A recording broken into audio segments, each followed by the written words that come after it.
안녕하세요. 한류의 신과 해외 반응을 소개하는 한류클래스TV입니다.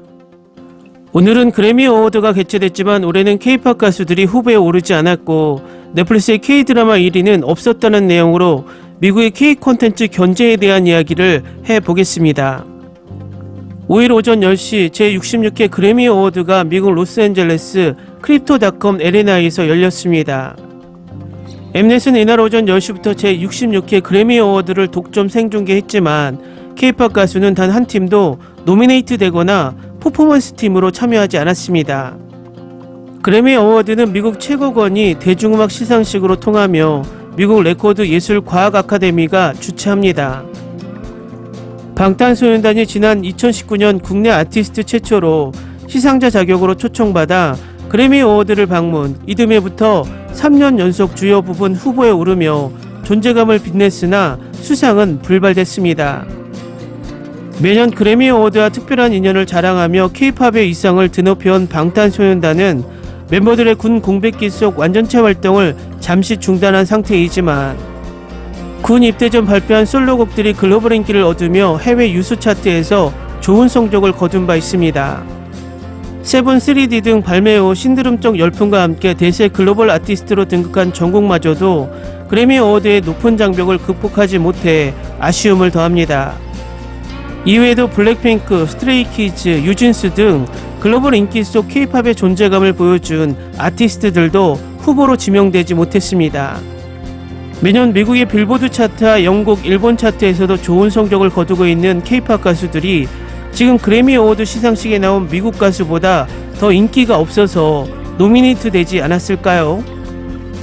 결론적으로 본다면 지난해 초반부터 미국의 연예계는 K-콘텐츠에 대한 견제를 하기 시작하며 빌보드 같은 경우는 K-팝 가수가 계속 1위에 오르자 순위 집계 방식을 바꾸기도 했고 또 순위 집계 방식을 바꿨는데도 1위에 오르자 이번에는 K-팝 카테고리를 따로 만들어 자신들의 영역을 침범하지 못하게 장벽을 쌓고 있습니다.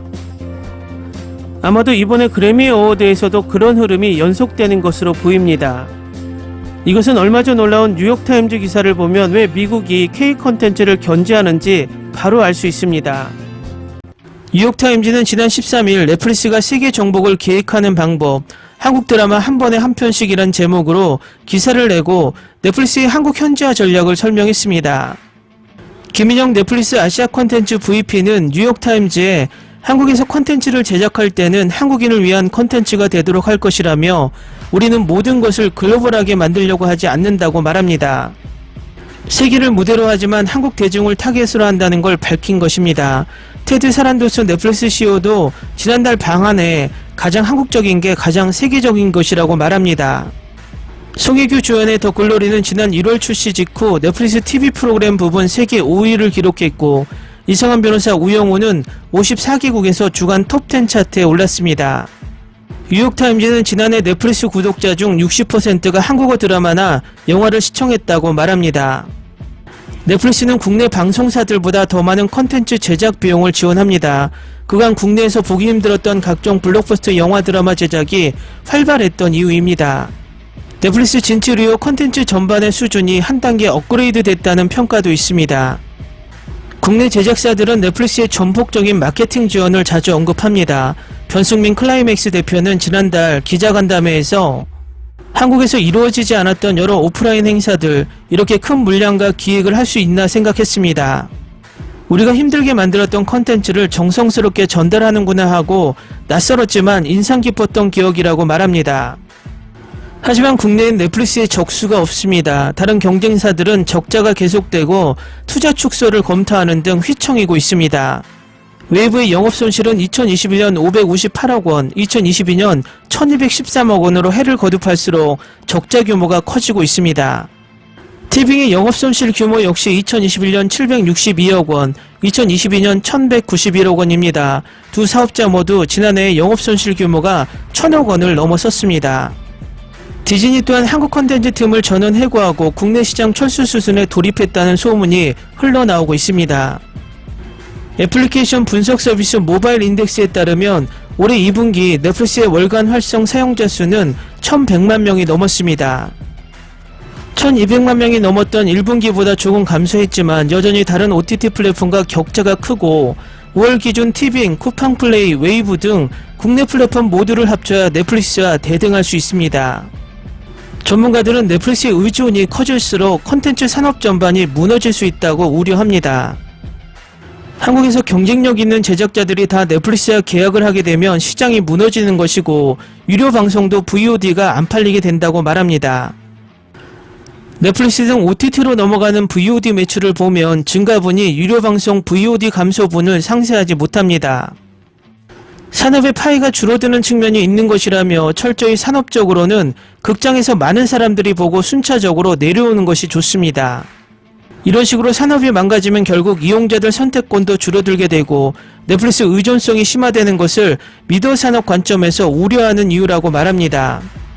지상파 3사, JTBC, TVN 등은 결국 연간 제작비가 있어 드라마에 투자할 여력이 한정되어 있기 때문에 편당 제작비가 넷플릭스로 인해 올라가 결국 편수 자체가 줄었고 이전에 10편을 제작할 수 있었다면 지금은 7에서 8편을 제작하는 것이라고 말합니다.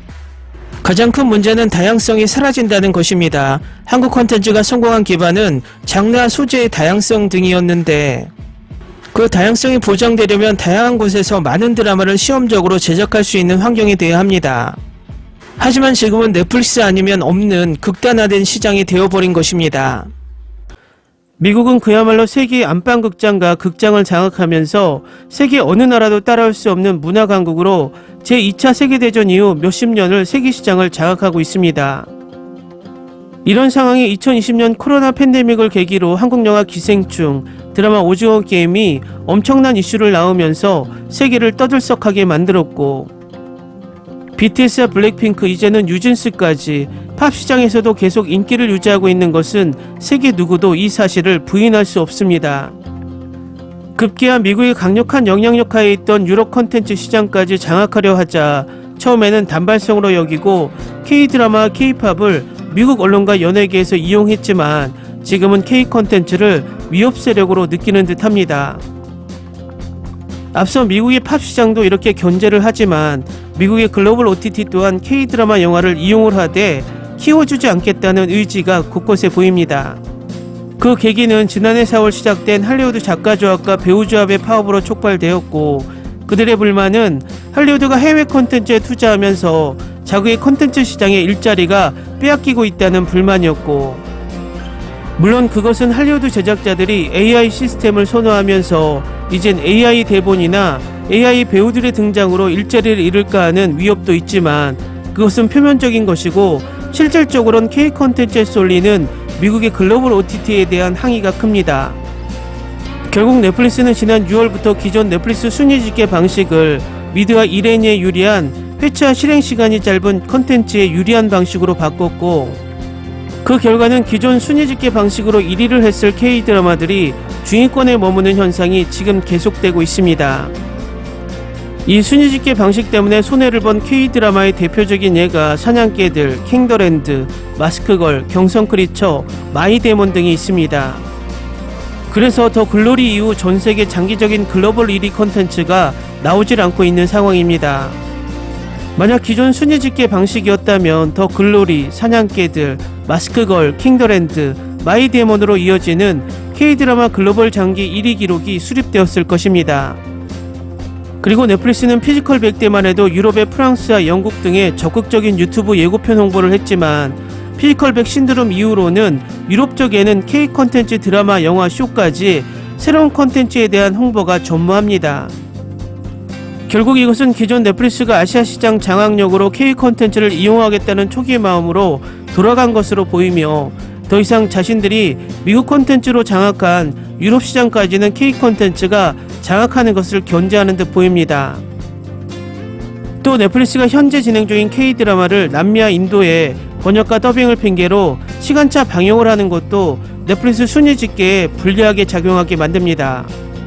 그것은 디즈니 플러스 또한 같은 방식으로 무빙이 엄청나게 인기를 얻자 자신들이 밀고 있던 아소카 순위에 영향을 줄까 주간 컨텐츠 1위에 오른 무빙의 순위도 숨기고 방영 내내 아시아 일부 국가의 순위만 발표하는 등 자국의 컨텐츠 보호에 엄청나게 신경을 쓰는 모습입니다. 역지사지. 그들의 컨텐츠 제작자들의 입장에서 보면 몇십 년 동안 그들이 전 세계 컨텐츠 시장을 장악해 왔었고, 일부 남미의 팝이나 인도와 홍콩의 영화가 잠깐 인기를 얻은 적은 있었지만, 이렇게 팝부터 드라마, 영화, 심지어 푸드까지 문화적으로 밀려오자 기존 찻잔 속의 태풍으로 여겼던 것이 진짜 태풍이라 여기고 화들짝하는 모습이 바로 미국의 빌보드나 그래미, 또 넷플릭스나 디즈니 플러스에서 간접적으로 나온다고 생각이 됩니다. 결국 중국이 문화적으로 잠식될 것을 우려해서 한한령을 내리거나 일본이 한류에 대한 침범을 혐한으로 희석하려고 하는 것과 미국의 행동은 같습니다. 인도도 요즘 엄청난 한류 열풍이 불자 이젠 자체적으로 우려스러운지 인도 유튜버들의 혐한 영상이 등장하기 시작합니다. 문화란 항상 이야기하지만 위에서 아래로 흐르는 물과 같습니다. 아무리 문화를 막으려고 장벽을 쌓고 편법을 쓰더라도 좋은 것은 누구나 알아보고 이용하려고 합니다. 지금 현재 미국의 방식은 자국에겐 유리하게 K 컨텐츠에겐 불리하게 만드는 전술을 쓰고 있고, 일부 이 방법은 일부 해외 시청자들로부터 K 컨텐츠의 침체기란 말이 나오게 만들고 있습니다.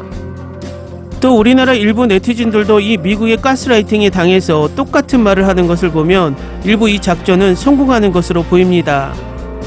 그렇지만 문화란 절대평가보단 상대평가가 지배적입니다. 지금 한국 콘텐츠보다 더 재미있는 콘텐츠가 있냐라고 반문하면 바로 정답이 나옵니다. 영화를 봐도 매번 똑같은 히어로들이 등장하는 할리우드 영화보다 K영화가 재미있고, 중2병 걸린 아이들처럼 행동하는 미드의 캐릭터보다 K드라마의 캐릭터들이 아직 더 매력이 있습니다. 과연 전 세계적으로 미래를 선도할 젊은 층들이 미국 팝을 더 많이 들을까요? K팝을 더 많이 들을까요? 아직 K 컨텐츠는 건재하다는 것을 우리 스스로 인지해야 합니다. 아무리 넷플릭스 꼼수 순위에서 밀리고 있고 미국의 팝 시상식에서 노미네이트 되지 않았어도 지금까지는 우리 컨텐츠들이 더 잘 나가고 있다는 것은 우리 스스로 잘 알고 있습니다. 다만 우려스러운 것은 팩트를 바로 보지 않고 우리 스스로 우리 컨텐츠를 폄하하는 국가와 국뽕도 구별 못하는 바보스러운 일부 집단이 존재한다는 것입니다. 그들은 사이버 레카에 현혹되어 남을 욕하면서 돈을 버는 이상한 집단에 물들었다는 것입니다. 우리 컨텐츠가 잘 나가기 위해서는 무조건 아무 말로 폭망이다, 졸작이다란 저질스러운 멘트가 아니라 어떤 부분이 마음에 들지 않았는지를 정확하게 지적할 수 있는 똑똑한 비판이 필요할 때입니다. 그리고 우리 컨텐츠가 차별받지 않고 방영될 수 있는 국산 글로벌 OTT가 절실하고, 정확한 전세계 컨텐츠 순위를 알 수 있는 미국의 힘이 작용하지 않는 글로벌 순위 사이트도 필요합니다. 한류 클래스TV는 한류 외신과 해외 반응을 꾸준히 쫓아가 보겠습니다. 재밌게 잘 보셨나요? 여러분의 구독, 좋아요, 댓글, 알림 설정은 컨텐츠 제작에 큰 힘이 됩니다. 그리고 항상 하시는 일마다 대박 나시고 행복하시길 바랍니다.